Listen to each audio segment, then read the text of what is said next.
Stupid kids. Stupid birds. Stoner every day.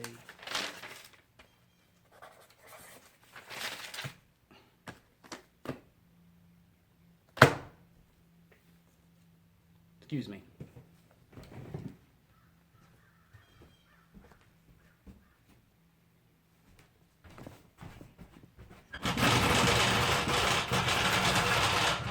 That just happened. I played video games in a drunken haze. I was 17 years young.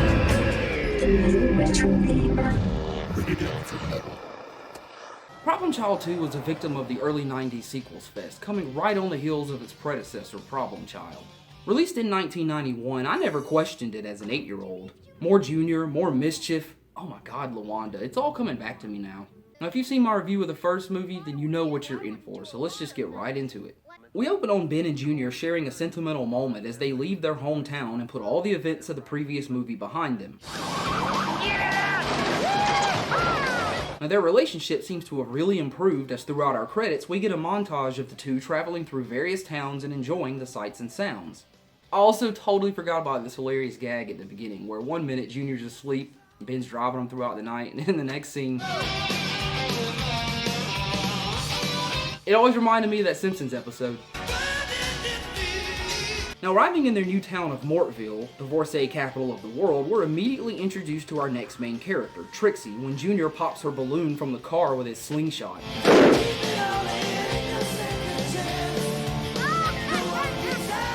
When the two pull up to their new home, the antics continue.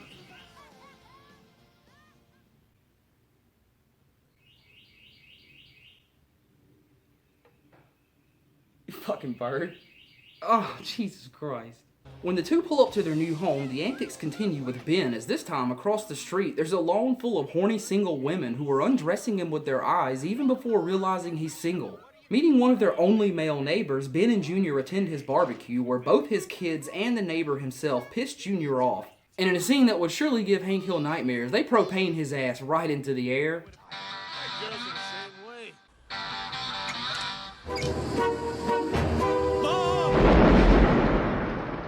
And he lands in a kiddie pool full of water. You know, 90s jokes.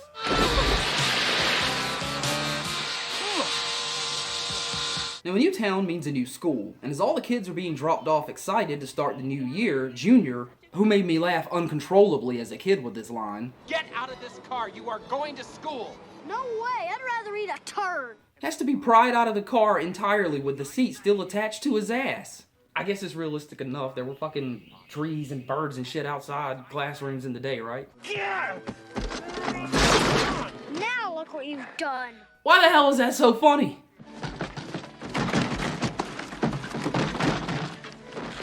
Look, John Ritter masterfully delivers the frustration called for in this scene, and if you've seen it, you know this. This first day, so nervous. So making his way through the halls, Trixie spots Junior and recognizes him. Well, obviously. Now in the next scene, for no reason at all, Mr. Peabody is the principal of this new school Junior has moved to. Why is it I feel like that if that tried to be pulled in today's comedies, we'd be like, I'm not buying that shit, but like we were just totally accepting of it back then because it was funny. I have to deal with one of the little weenies right now. Send the little sweetheart in. So imagine his surprise when you know who walks in. Now, refusing to believe that he's actually seeing Junior in his office, Junior lets out a fart, and Peabody makes jokes about it for like 20 seconds. Oh, did something crawl in here and die? Whoa, I just had a new paint job, too. They were really riding the theater's laughs for this one, I guess. Oh, this is horrible. Now, immediately finding the solution to this problem, Peabody labels Junior a genius and skips him ahead to 6th grade. That's where you are, because you're a genius, kid. A genius. Why does he just have that giant stamp that just says 6th grade? Like, how often are you stamping shit with that? Now, Junior arrives in class where he looks like a shrimp compared to the older kids and uncomfortably takes his seat as the teacher continues the lesson, which quickly falls apart when he calls on Murph. 3 plus 2. 4. Please work with me. What's 3 plus 2? 9. Frustrated with this idiot and never being afraid of anything, you gotta give Junior that. Murph is not happy with him when he answers the question for him. 5, all right? The answer is 5. Holly, pass out the workbooks. I'm gonna go rummage in the storage closet, see if I can find something for good old Murph. What's in your bag?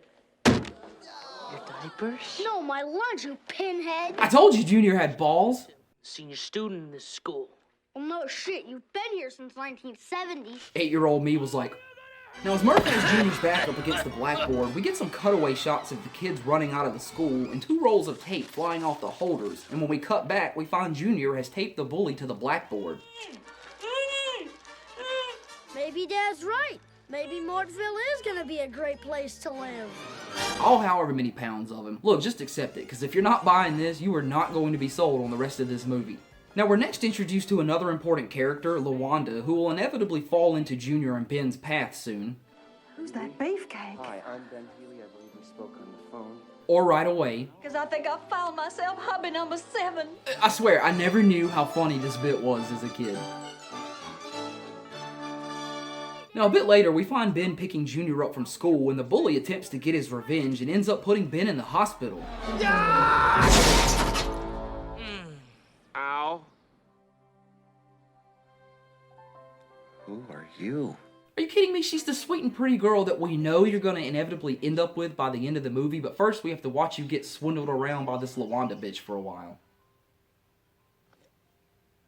I'm the nurse here at Mortville Elementary. The children are very lucky. Ritter's delivery of that line and the way he's falling for her so much reminds me of Tom Cruise in Vanilla Sky when he's falling for Penelope Cruz. To hell with their real names. David Ames and Sophia. Boy, am I going to the wrong dentist. I just really love the way both movies chose to show us them falling in love with people through such simple dialogue and just their facial expressions. Love them. Meeting Annie Young, the Mortville Elementary nurse, Ben immediately makes a fool of himself. Oh, God. Excuse me. Oh, here. Well, the 2 of them do. As Junior, impatient with their obvious flirting, storms out of the room. I wouldn't do that if I were you. Oh, it's you. Man, here it comes. 2 little shits running around in these movies now. Now, as Junior begins to draw a mustache on the nurse's picture, Trixie goes on the attack. Damn, she might be tougher than Junior. Next time, you'll listen to me. Now, back at the bank, LaWanda is going over the file on Ben she's had her assistant gather for her and gets really upset when she discovers her otherwise perfect man has an imperfect child. What's this thing? His son. Refusing to let Ben out of her sight, she has plans for Junior. When someone has a bum leg, you don't shoot the patient. You just cut off the leg. Back at the Healy house, Junior is upset to find out he's going to be stuck with a babysitter as Ben has a date. Hi, Ben. Hi. I'm all ready. Good God, what did Ben do again? How do they just have all these arcade machines lying around? Dad, come on. Stay here and have fun with me. Why do you care, Junior? Why do you care what your dad is doing with all these arcade machines lying around? And your spaceship bed video game thing? You're gonna have fun with Rhoda, okay? I'm sure. And a pool table? Ben and his date leave, and while watching a documentary about pigs, And always horny. They're Mother Nature's clowns of the farm world. the babysitter pigs out. You get it? Yeah, me too. Junior calls up the date's former husband, informing him that she's out on a new date at his expense. Now, he arrives at the restaurant in his decrepit and dirty clothes and bashes Ben over the head with a pipe. And when Ben gets up to defend himself, like a badass, mind you, his date gets all pissed off that he beat up her former husband. I'm not missing the joke here, I just really don't understand what was supposed to be funny about that. Now, back at home, Junior is in his spaceship video game bed. God, I still want that thing. And hearing the sound of an engine rolling up, he thinks it's his dad returning from his date, but instead he finds the babysitter's date has arrived. This ain't no motel. Mind your beeswax, twerp. I'm sure he's got something up his sleeve. Our next cut is pretty damn funny as we find the former lovers making out in the passenger seat of Ben's car as he drives them home. Now, arriving in his neighborhood, Ben can't make it to his house for all the cars blocking the street, and when he gets out and walks closer, we see why. Oh, we don't mind! Keep it up, my God! As Ben is chewing Junior out over the incident, we get a knock at the door, and surprise, surprise, Big Ben has stopped by. Look, I don't want to deal with the whole Little Ben thing again, so I'm just going to call this one Ben and the other one Big Ben. Hey, boy, come on, Nip, come on! Oh my God, Nippy, I forgot about him. Big Ben reveals he is broke and needs a place to hide out a while, so he moves in with the Healys, sleeping in the top bunk in Junior's room. It's some basic slapstick follows with Big Ben snoring and Junior trying to shut him up by shoving a sock in his mouth and hitting him and just crap like that. Back in class, I guess Junior and Murph have worked out their differences since they're just sitting next to one another as Mr. Thorne goes over their geography lesson. The one thing I never noticed as a kid is how casually this tidbit of information is dropped. This is Mortville's very own Love Rock. When the Dumore family settled this region, they stole it from the Indians. This lovely, iconic rock that's supposed to be so sweet and memorable was stolen from the Indians. Spotting Trixie, Junior uses the old Can I get a drink of water? trick and soon follows her with his slingshot in hand where... Oh my god, this joke went over my head as a kid too. I always thought she just sprayed him with the hose just because, but is it because he said he was going to get a drink of water? Am I overthinking this? Now back in the nurse's office, Junior is honoring the criminal code and not mentioning any names, taking the blame for himself, and Ben comes in being goofy and nervous around the nurse again. Honestly, I'm not sure if making him clumsy around her was really a smart move, because when it comes to Ritter, a lot of his acting skills came from his face, his facial expressions, and things like that, so when we give a bunch of slapstick where he's flailing around like an idiot, you kind of miss some of what made Ritter Ritter. I think it would have worked just fine having him simply enamored with her. It's fine though, I don't hate it. Now, I would say Ben turns on the charm here, but since Ritter is playing him, it kind of never turns off, and he asks her out on a date. Oh yeah, who could resist a date with him? No, Apparently she can. I wonder why. I think she's just busy tonight. Friday night. I'd like to, but no. Really, who says no to this date? No, not any night. Revealing she has a problem. Yeah, I see what you're trying to tell me. Junior drags Ben out the door again, and we can tell by now he obviously isn't taking all these women intruding into his new dad's life with much excitement. Doesn't he have any pride? Lemonade! Fresh squeezed lemonade! Now, overhearing those twins from earlier... Fresh squeezed lemonade! Oh, why do they need to talk in unison? I wouldn't really care if they weren't slightly off pitch with one another, because it just rubs my ear the wrong way. But I've only got a quarter. Then I guess you're going thirsty, loser. Oh, thank God. Well, not that he's thirsty, but they're not talking in unison anymore. Two argue over who needs to refill the lemonade and... Go back and fill it up. Oh, no. Hey, Junior, why don't you go back and fill it up? Oh, no. Okay, Oh, no. I'll go fill it up. What makes this so funny is how long they hold on the sound of Junior peeing in the lemonade jar, and they just show all these wonderful shots of people around the neighborhood living life, enjoying summer and the breeze and the weather and all that.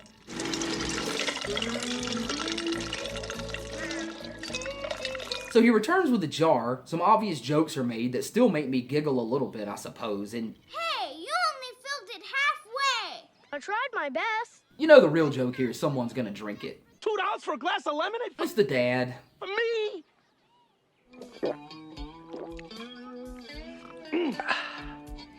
Dang it. Now later that night, Junior is upset again that Ben is continuing the dating game, and also that he's being left at home with Grandpa, so taking things even further, he wires up the doorbell and violently shocks. Not electrocutes, electrocution implies death. He just shocks her right into a cliched joke you've probably seen in plenty of other movies.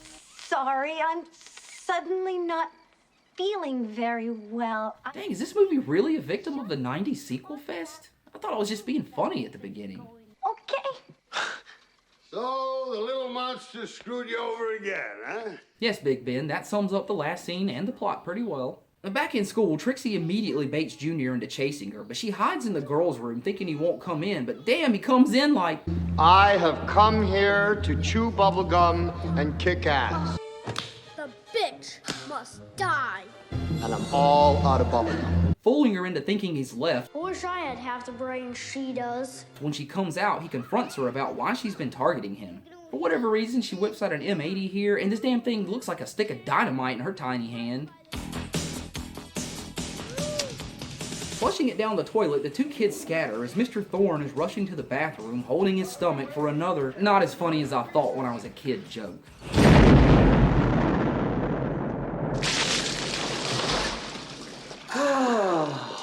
What is going on here? I'm kind of liking this movie less and less. I wasn't expecting that. Well, what do we got here? Oh god, not these two. So Big Ben shows up at their yard sale, finding all of his possessions have been sold to them by Junior for a grand total of $10. Big Ben confronts Junior, belt in hand, but launches himself out the window in another, honestly not that funny gag.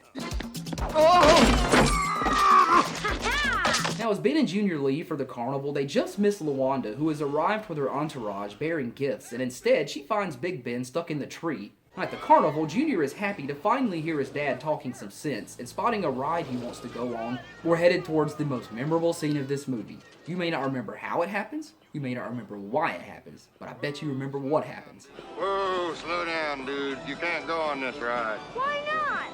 You gotta be as tall as a tentacle. Junior gets denied entry onto the ride because he's just slightly under the tentacle, and as Ben runs off to buy him a candy apple to try and make him feel better, such a great dad.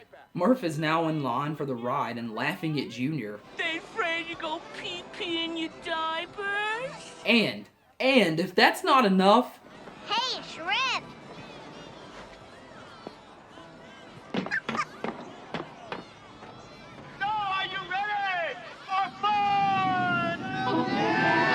Round and round the crazy dance goes as underneath, Junior cranks up both dials to the max. Now, as the stunned crowd watches this ride go faster and faster, we're treated to one of the greatest cinematic moments of 90s comedies. Trixie pukes on some kid, who barfs on Murph, who Ralphs on the crowd, and soon enough it's just an all-out spew fest. This is so over the top of a vomit scene, if you're not easily grossed out, you have to watch this movie for this alone, to see it in its entirety. Oh, please, no. It's literally 1 minute and 20 seconds long. I'm not kidding, it's 1 minute 20 seconds of just pure puke jokes. There's just one scene in the middle that fucking killed me. It's just standing right on top of it.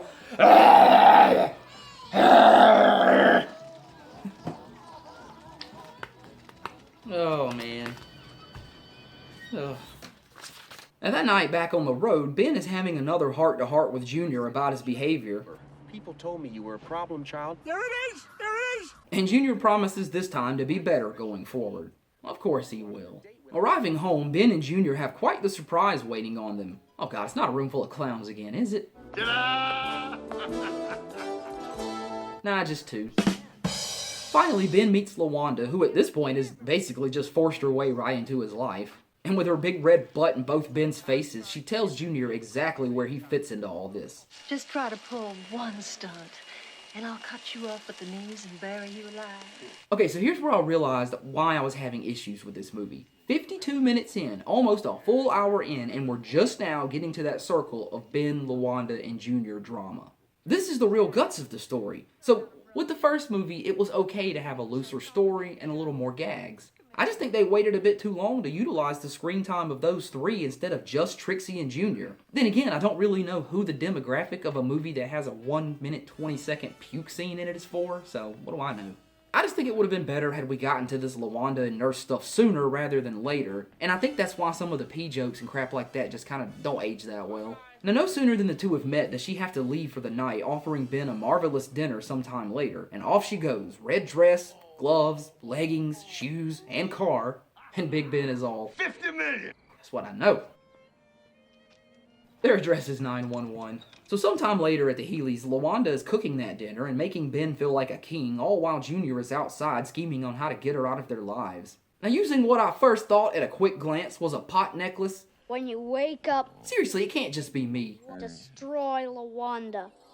You see that, right? My wife saw it. You want to bite her butt off and scare her away so she'll never come back. Junior hypnotizes Nipper in an attempt to get him to attack LaWanda, and when he snaps out of it, 3. there's a slight problem. Uh-oh. Poor Nipper. Nippy, where are you? Meanwhile, back in the Country Music Channel's kitchen, seriously, tone it down with the red, white, and blue. LaWanda is still cooking dinner and threatening Junior. I will not have an unkempt boy at my table. Your table? Get! Ah! Ah, damn it. This woman is busting my balls! Guys, what are you doing for dinner tonight? So let me get this straight. She, or possibly her crew, redecorated the entire room, made it look all good and stuff, but they didn't touch the Roach Hotel? They either didn't want to touch it or just the movie was like, fuck it. Soon enough at dinner, everyone is dressed in their best clothes, starving, and ready to eat when the roaches make their move. All right, come on!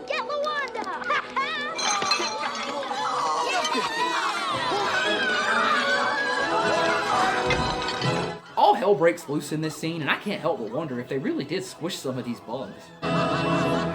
Weren't the laws different back then? I should check the end of this movie for the animal disclaimer. Am I gonna do it?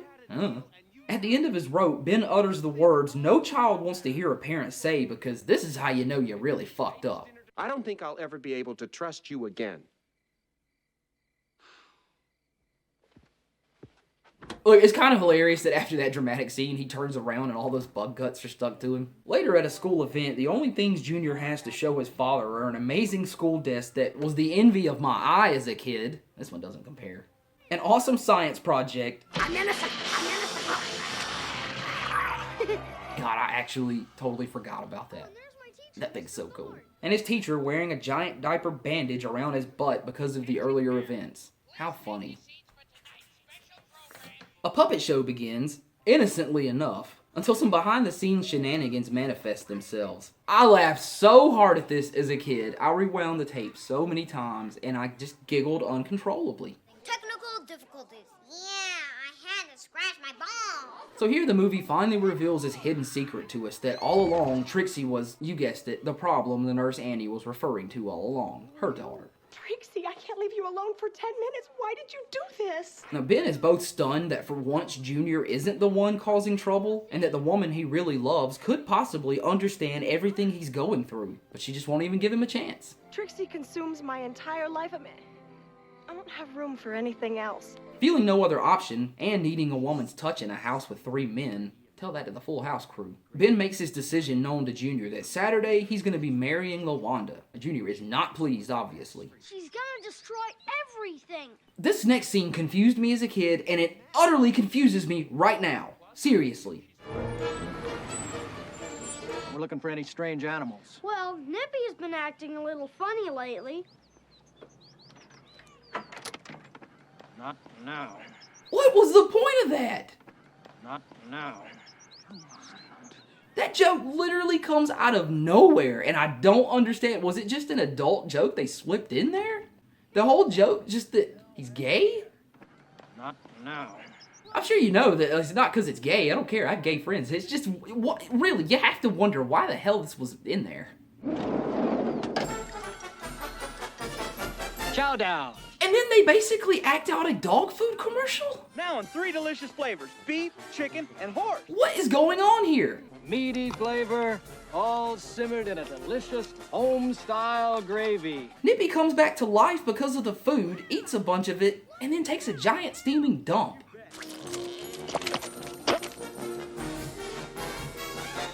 Glad we could be of assistance. And then the skit just kinda ends. He asks them about a skull and crossbone box in there, which they tell him it has rabid blood in. And Junior does the old eyebrow raise, which lets us know he's up to no good.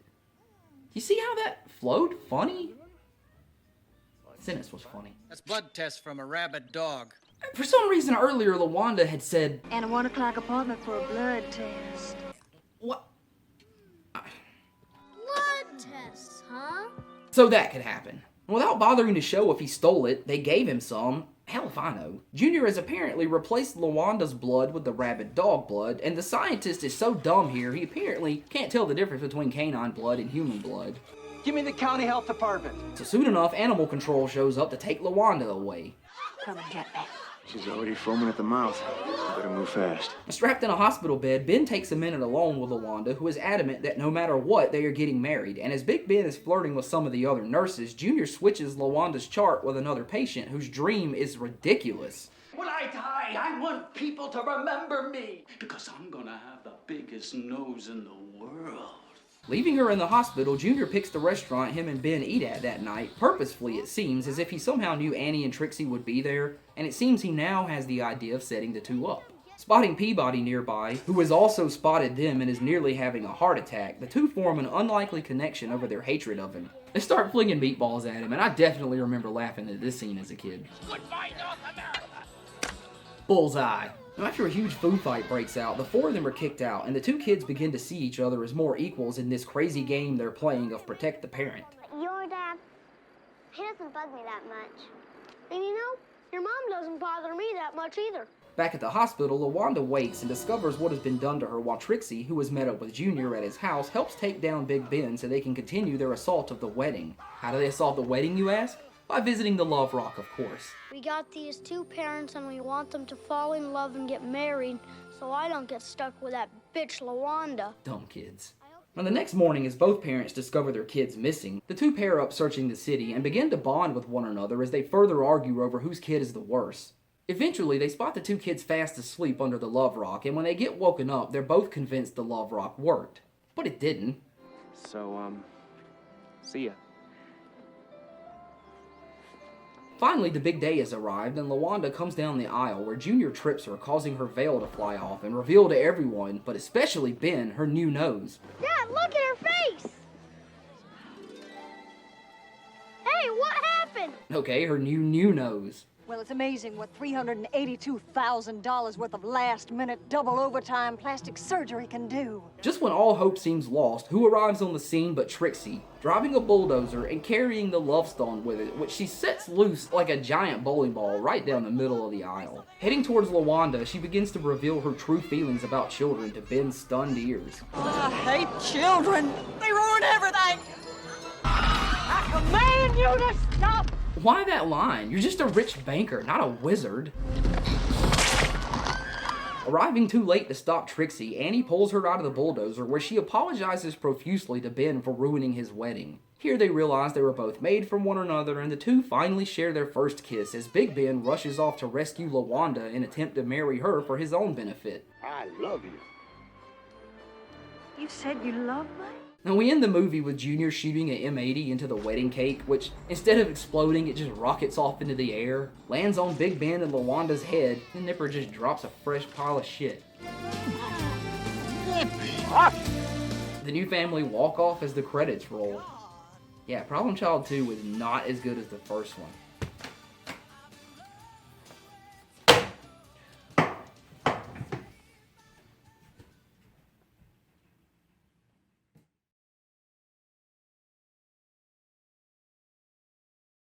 When the two pull up to their new home, the antics continue.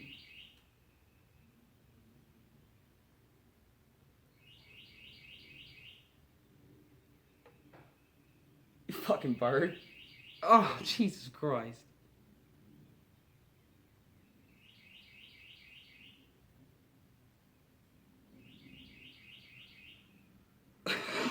This fucking bird, man. Oh my God, really? It took me forever to set all this shit up, and it's so hot up here. This is definitely going at the end of the video. Do you guys mind if that bird fucking chirps? Like and subscribe for future content.